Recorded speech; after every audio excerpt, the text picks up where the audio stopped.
Well, hi guys, welcome back to Linda's Pantry, and today we're down here in the extended pantry where I'm going to talk a little bit about being prepared for winter. I am a part of a collaboration put on by Big Valley Living, and Michelle and JJ have graciously invited me to be a part of this, and I am very thankful. So 30 Days of Preparedness. This happens every year. September is Preparedness Month. So what happens when we think of that? Being prepared for whatever comes your way, whether it's a job loss, a natural disaster. We have to be prepared for all those things. Our government, the powers that be, say that we need to be prepared because they may not be able to get to you. They may not be able to get resources to you. So it's really up to us to make sure that we are prepared. And most of us already know this. Some of us, as the year goes by, you kind of go, well, I don't know if I'm prepped or not for this winter, or for whatever might come. So where I'm at up here, we could be isolated pretty easily. If we had an earthquake, we would definitely be isolated because there's a couple of bridges involved, and if any of those failed, here we are. So that is one reason why I am doubling up on my preps, if that makes sense. So I don't want to have to worry about whether I have enough actual supplies, meaning I am fully stocked with flour, sugar, beans, my canned goods. I'm stocking the shelves right now with canned goods. So I've been canning pears, I've been canning plums, I've been canning, I wanted to can some more marinated mushrooms today, but I couldn't get my hands on any mushrooms. So, but I also have been stocking my little grocery store here. And the main reason that this is down here, it will be an overflow, but we are remodeling the upstairs. The kitchen is a shell. All you see on camera is all that's there. The rest are down to bare studs. And but it's coming together, so it's going to be beautiful, and I will give a big reveal when it's time. But going back to being prepared, so what I do is I came down here a few days ago and said, okay, where am I lacking? Am I lacking in paper products? I did need to restock for toilet paper, paper towels. I don't carry too many paper plates because we will have access to water. I do have, it's not a Berkey, but I have a water filter with extra filters for backup. I have life straws. We'll be okay on the water end. We also have water catchment, and one good rain, all 3 barrels are full. So we'll have water for miscellaneous things, and literally the water is walking distance from us. So I'm not worried about water. I'm the only thing that would concern me is if we needed to stay in or if somebody was hurt.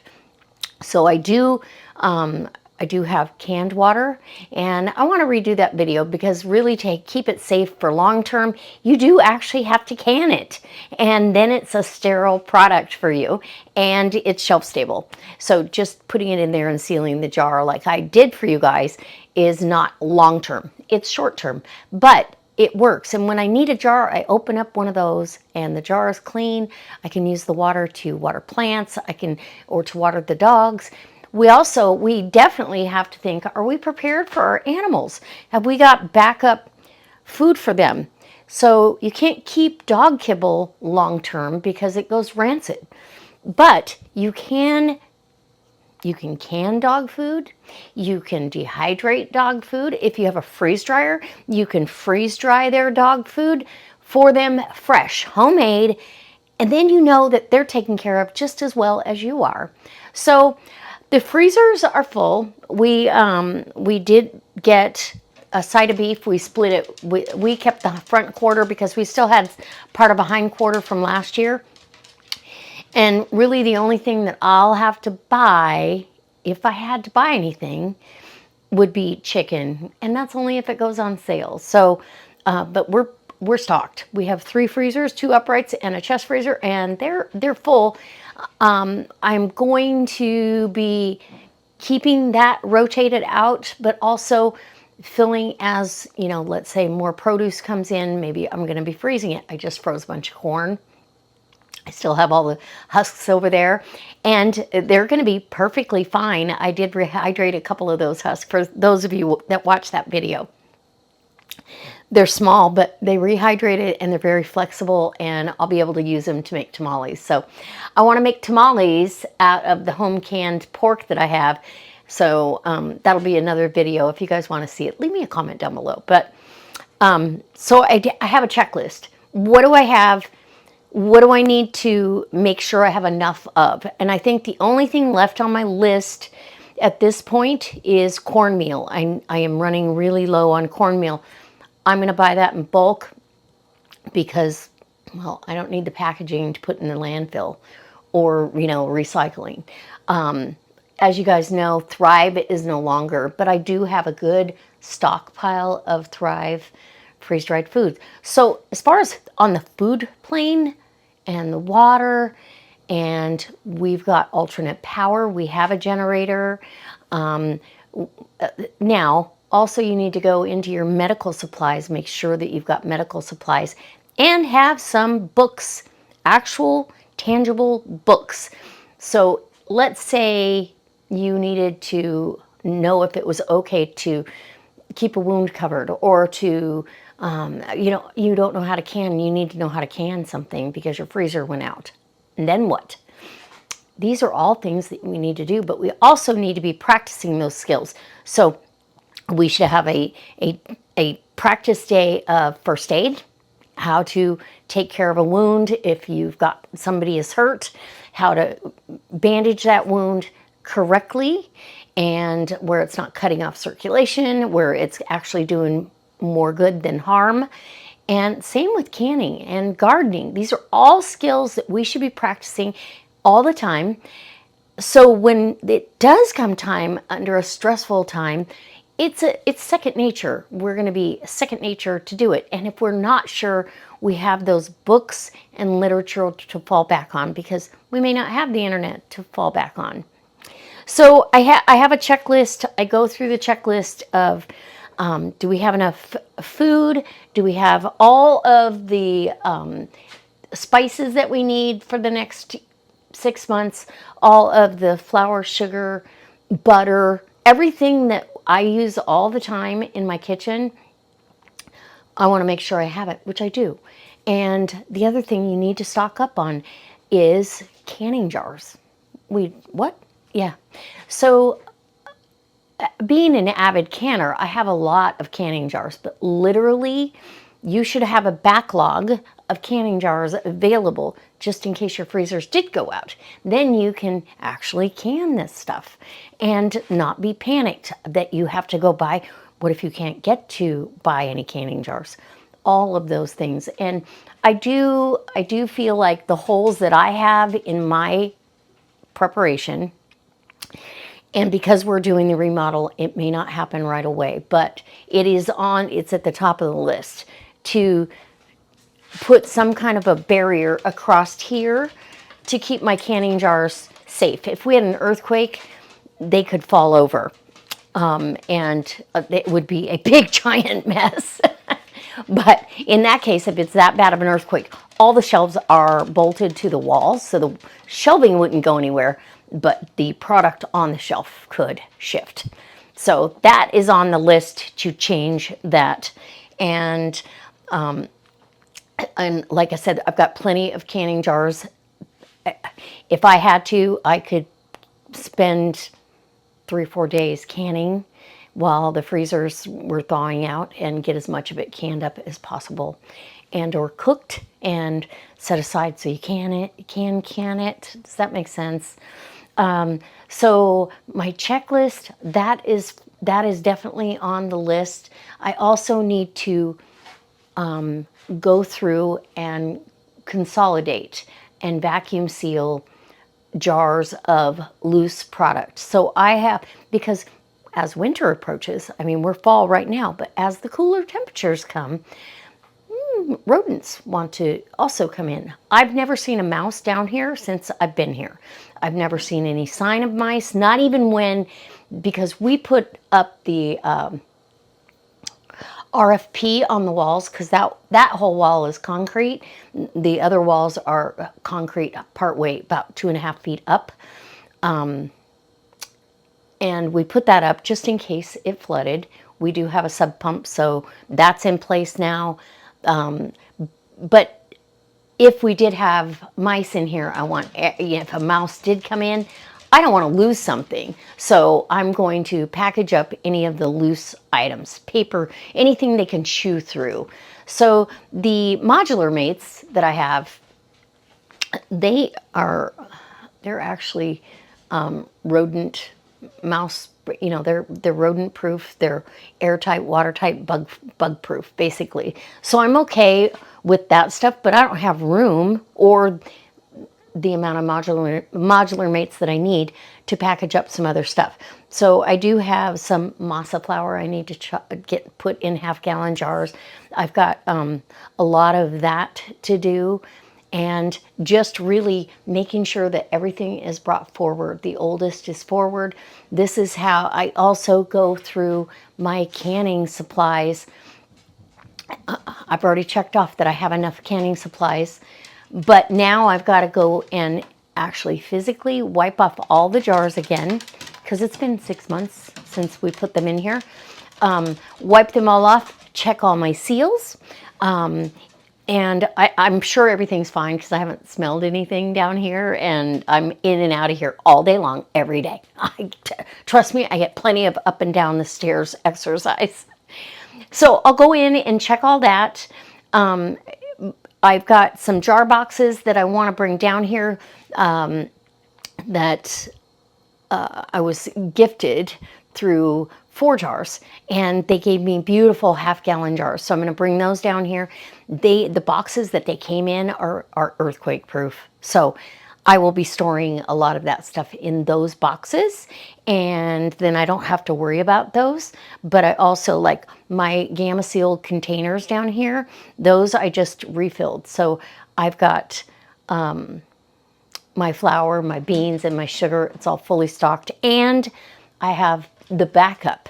So when I get down to one on the shelf, I go ahead and rotate through. Same with as simple as dishwashing tabs or any of that.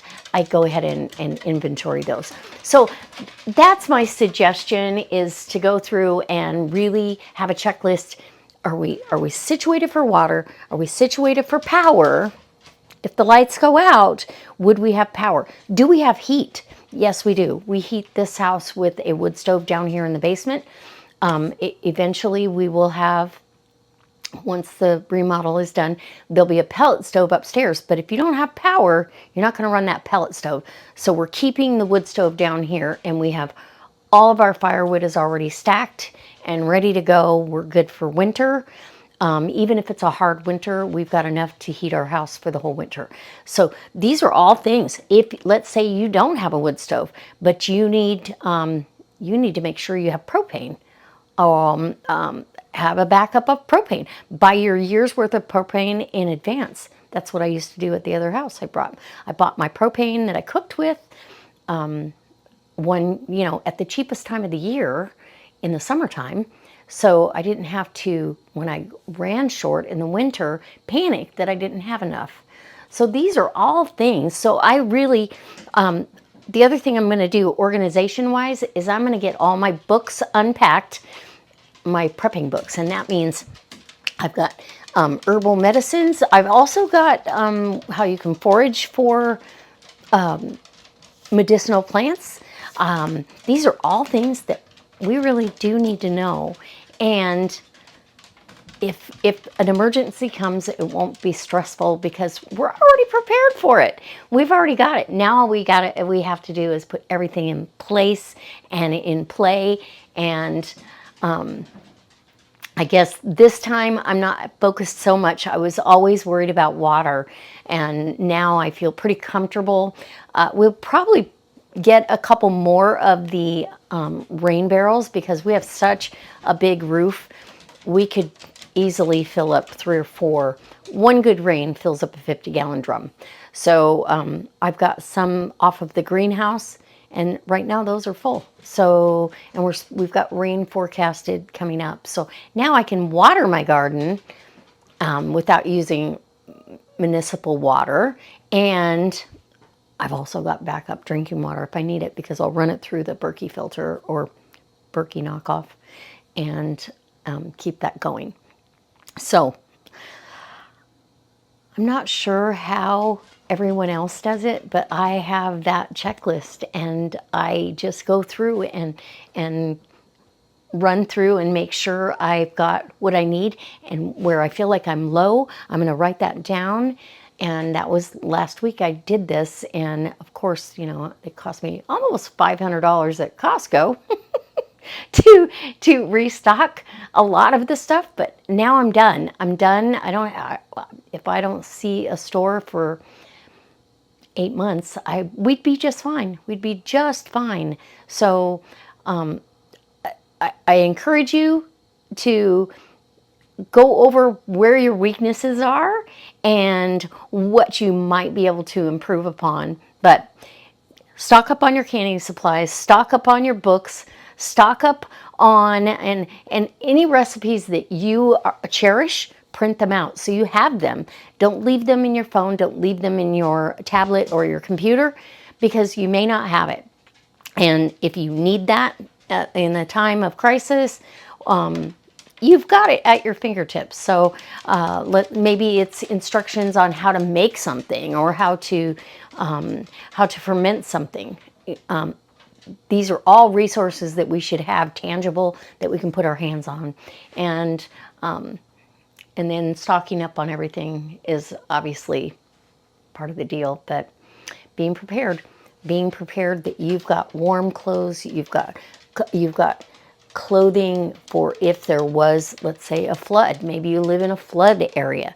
Are you going to be able to get through that? Would you be set up? So we did set this up because this basement used to flood, and we did set up the sump pump, and we've got the backup generator, so if it's really coming down, we can still keep this basement dry. But everything is, whatever's touching the floor is waterproof. The freezers are all up on pallets, so they're up 4 inches. At the worst time, it would get, like 1.5 inches to 2 inches of water, but we didn't have any after we put the sub pump in.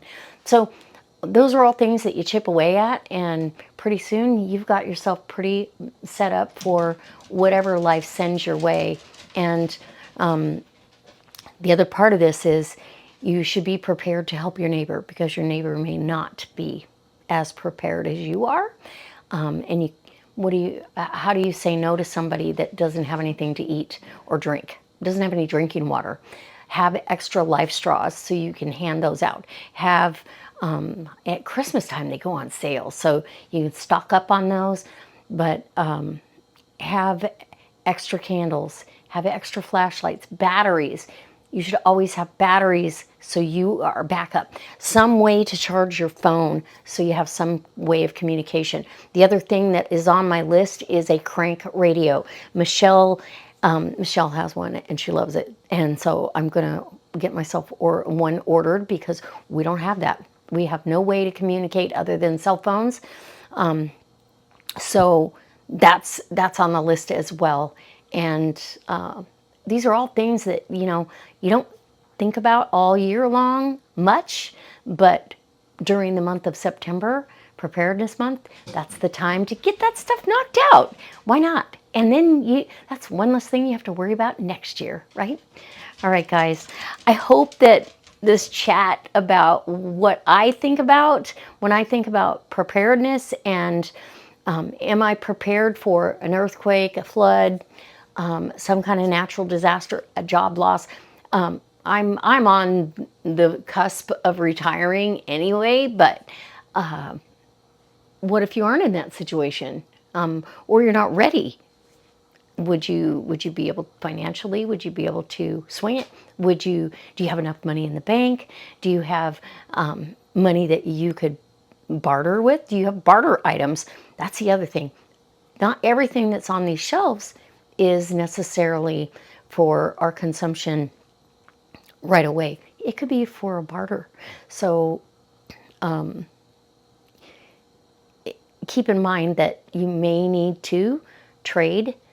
I have a neighbor down the street. She won't take anything from me unless she's offering me something back.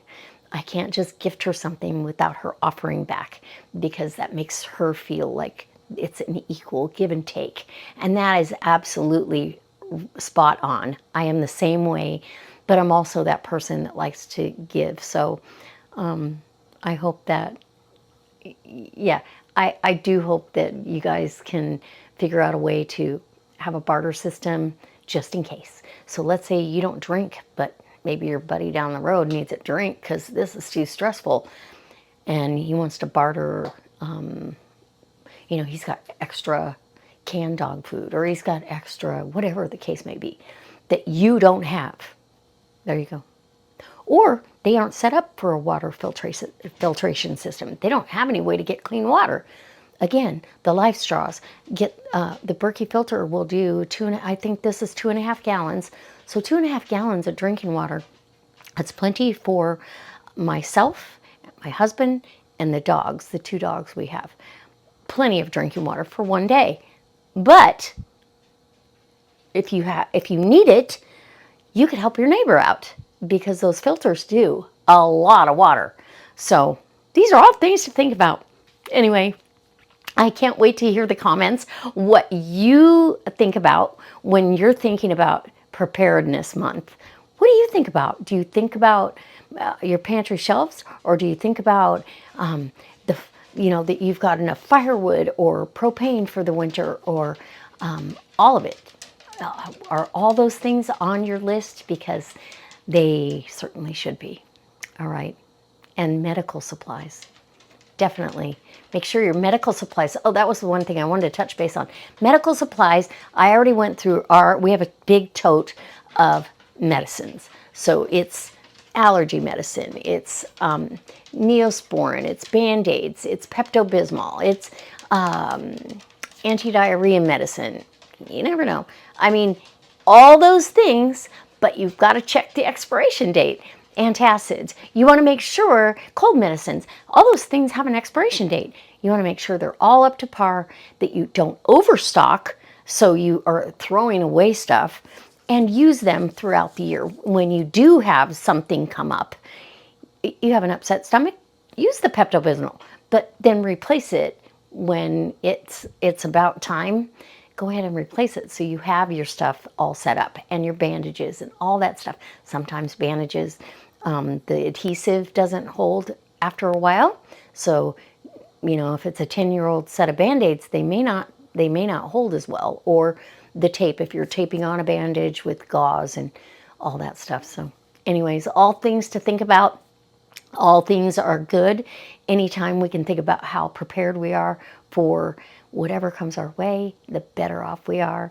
Again, Michelle, thank you so much for inviting me to this collaboration. I've got all the information and the other collaborators down below. I'm going to be doing this Saturday, today, and 2 weeks from now.